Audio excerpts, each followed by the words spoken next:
92. 92? The saints be praised! 92? Well, she was old. But 92? Oh, the poor lost creature. How old was she when she fell down? 92. 92? Well, she died 3 weeks later. 3 weeks?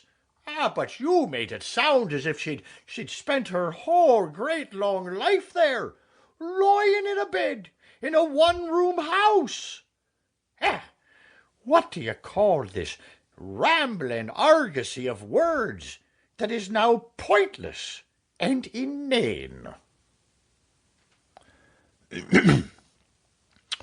I call it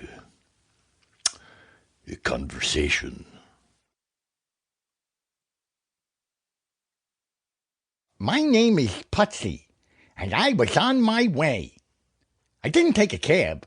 I walked. I was to have brunch with an old friend. My heart was pounding, and I could feel cold sweat forming at my temples. It sizzled and dried up in the morning sun, so its dramatic significance was minimal. My remembrance of our past association told me that it wouldn't be that big a deal. We hadn't seen each other for several hours, and I was curious to find out what had transpired in the life of A. My friend's name was A. My destination was a nondescript coffee shop in the 60s that held many memories for us. One memory in particular was shared by both of us. It had lousy coffee, but there were other memories just as unpleasant, and I couldn't wait to hear my friend's voice, charming me with anecdotes that were mundane and untrue. So I walked, it being the most primitive means of self-movement, not because it had any significance, but because I didn't have any cab fare. When I arrived, there was my friend waiting at a table. A was sitting in one chair, and there was another across from him, obviously slouchly mine, but I did inquire as to whether it was or not, because one can never be sure of anything in this topsy-turvy world. A had apparently been talking briskly even before I arrived. A's entire life was programmed, and my being a few minutes late annoyed him. So, through my own fault, I had been cheated of hearing his vocal overture. "I'm here, eh?" Finally, you missed my vocal overture. I walked. It takes longer when you walk. You deprived yourself of several of my most exciting anecdotes, Putsy. Please continue with what you were saying. I was talking about Vasily Tuputnik. I don't know him. Of course not. It's better you don't.